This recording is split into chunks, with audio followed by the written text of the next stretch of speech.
Bonjour et bienvenue dans ce 56e épisode de Vente Sereine. Je suis Florence, formatrice en vente et relations clients pour toutes les créatrices artisanales qui souhaitent vendre efficacement et sereinement leurs créations, que ce soit sur Internet ou dans la vraie vie. Alors aujourd'hui, on va parler d'un sujet qui, je le sais, va te toucher en plein cœur. C'est cette impression d'être partout à la fois, d'avoir mille choses à faire et de ne jamais savoir ni par où commencer, ni savoir comment s'en sortir. Alors cet épisode m'a largement été inspiré par une émission sur laquelle je suis tombée il y a quelques jours par hasard en replay qui s'appelle Détox ta maison, tu connais peut-être. C'est une émission où trois personnes viennent en aide à une famille chez qui c'est le bazar complet et les aide à faire le tri pour avoir une maison rangée, mais par extension qui les aide aussi à avoir l'esprit libre et les idées claires, de retrouver voilà, de nouvelles choses, une nouvelle vie et et ça, je suis tout à fait d'accord, quand on évolue dans un environnement propre et rangé, eh bien on s'y sent beaucoup mieux et plus apaisé. D'ailleurs, ça m'a donné des envies de retrier mes affaires ça. Et tu vas voir que gérer une entreprise, une maison ou une famille, ce n'est pas si différent qu'on pourrait le croire et on fait appel finalement aux mêmes compétences, je dirais. Alors, eh bien, ces compétences, c'est comme, par exemple, l'organisation, la planification, la priorisation et surtout la capacité à improviser face aux imprévus, parce que des imprévus, il y en a dans tous les domaines, n'est-ce pas? Et donc, prioriser dans ton activité artisanale, c'est comme dans ta vie personnelle, tu ne peux pas tout faire, mais tu peux te concentrer sur l'essentiel. Et ça, je suis sûre que tu sais faire, même si tu n'en as pas forcément conscience, hein, d'ailleurs, je vais te donner des exemples, tu vas comprendre très vite.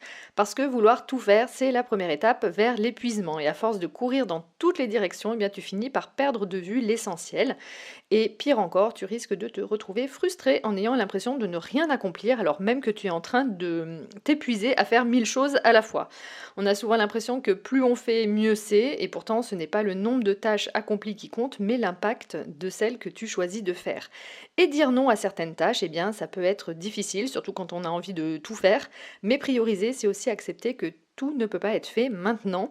C'est faire un choix conscient, hein, mettre ton énergie là où elle aura le plus d'impact et laisser le reste pour plus tard ou pas du tout, que tu ne le fasses pas du tout. Donc prioriser, c'est la clé pour sortir du cercle vicieux de la dispersion. Cela ne signifie pas faire moins, mais mieux. Et cela ne veut pas dire être paresseuse, mais stratégique. Voilà. Donc en mettant l'accent sur l'efficacité plutôt que la quantité, eh bien tu avances plus vite, plus sereinement et avec une vraie satisfaction de voir des résultats concrets. Et je sais que tu sais faire. Par exemple, eh bien, si tu as des enfants, admettons, hein, prenons cet exemple, eh bien, tu dois aller les chercher à l'école, eh bien, c'est une priorité non négociable, j'imagine. Peu importe à quel point ta journée est chargée, tu trouves le moyen et le temps toujours d'aller chercher tes enfants à l'école. Et pourquoi? Eh bien, parce que c'est une responsabilité que tu ne peux pas reporter ou ignorer. Voilà. Donc, dans ton activité, eh bien, certaines tâches sont comme ça. Par exemple, comme communiquer sur tes créations, créer régulièrement, ou répondre aux clients, par exemple, hein. Ce sont des actions prioritaires qui maintiennent ton activité en vie. Donc si tu ne te disciplines pas là-dessus, ben, cela va devenir un problème, alors que si tu te disciplines là-dessus, eh bien, cela va devenir une habitude et tu ne te poseras même plus la question. Donc tout comme par exemple, eh bien, préparer le dîner. Par exemple, après une longue journée, tu rentres chez toi et tu sais qu'il faut préparer le dîner. Alors évidemment, tu sais que tu ne vas pas faire un repas gastronomique tous les soirs, n'est-ce pas? Enfin, tant mieux si tu y arrives, hein, j'arrive du coup. Mais tu es donc capable de préparer quelque chose de rapide et efficace pour nourrir ta famille, parce que pour toi, c'est vraiment là l'essentiel, qu'ils puissent manger.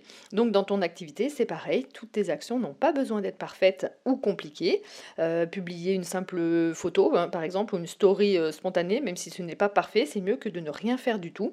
Et cela va maintenir d'ailleurs le lien, par exemple, avec ta communauté. Et petit aparté, quelquefois ce sont d'ailleurs les choses les moins préparées qui ont le plus d'impact. Un plat fait à la va-vite qui est finalement succulent, toute la famille en redemande, ou une story que tu as faite spontanément sur un sujet qui t'a interpellé aujourd'hui et hop, les gens réagissent.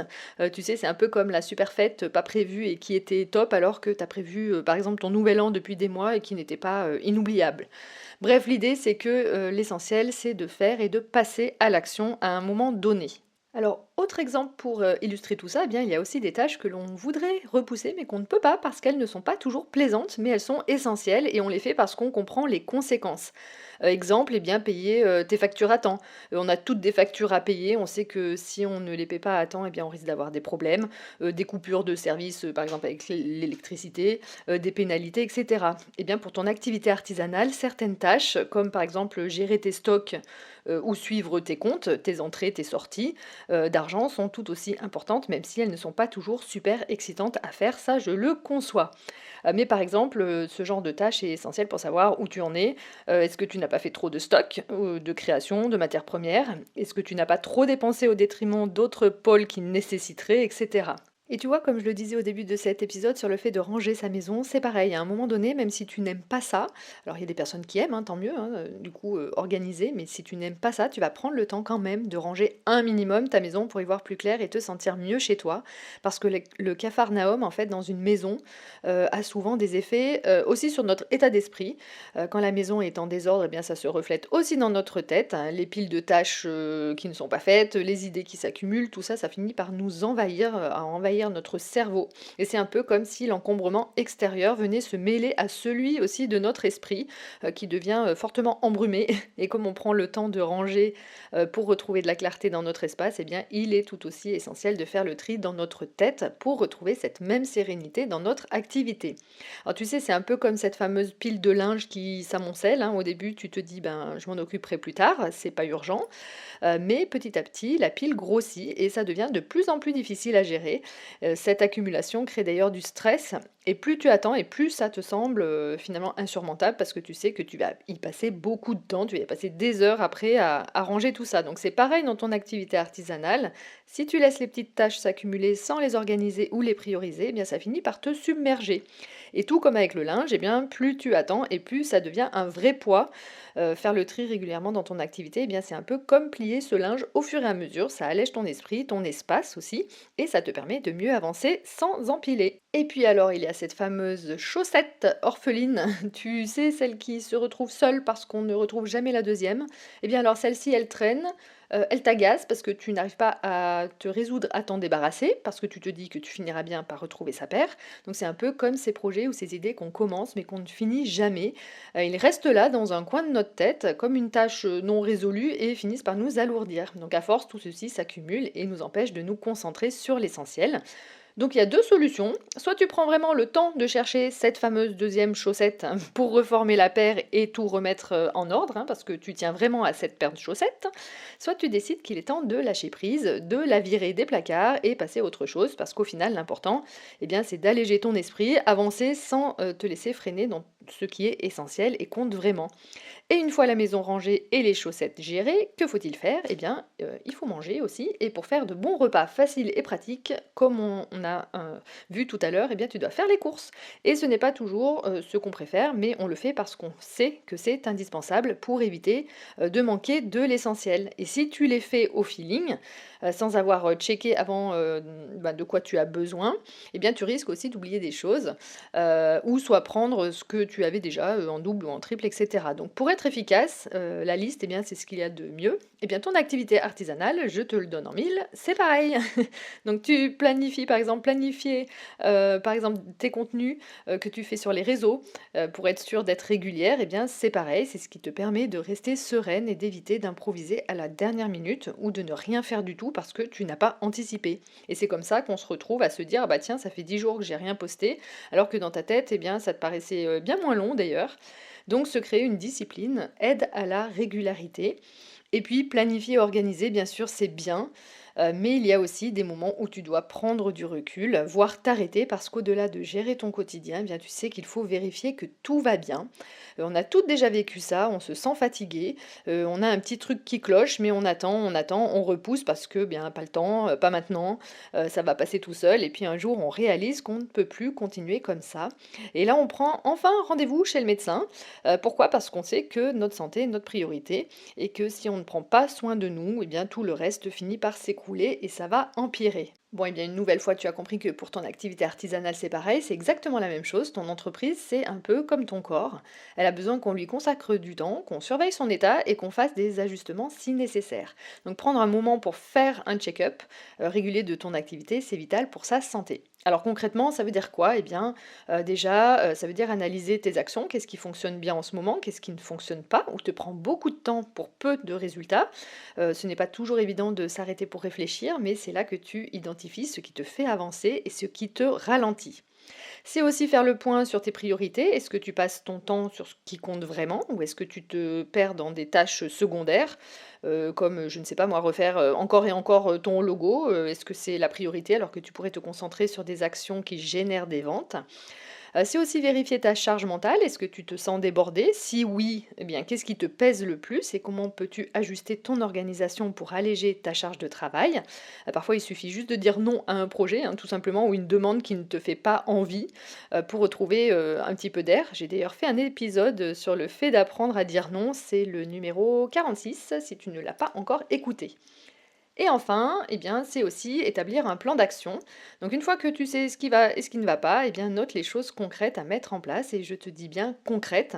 Alors pas besoin d'un plan révolutionnaire, hein, note-toi par contre noir sur blanc ce que tu dois faire, et quand et pour quand. L'important c'est de pouvoir corriger petit à petit, comme on suit un traitement pour guérir, hein, pas à pas, jour après jour, et puis aussi anticiper.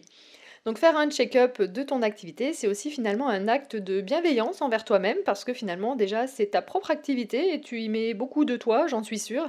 Et cela te permet d'être aussi proactive, hein, donc d'être dans l'action, de repérer les problèmes avant qu'ils ne prennent trop d'ampleur et trouver des solutions pour avancer avec confiance. Et surtout, n'attends pas que tout aille mal pour agir, parce que quand tout est tordu du départ, eh bien c'est plus difficile par la suite pour tout remettre d'aplomb.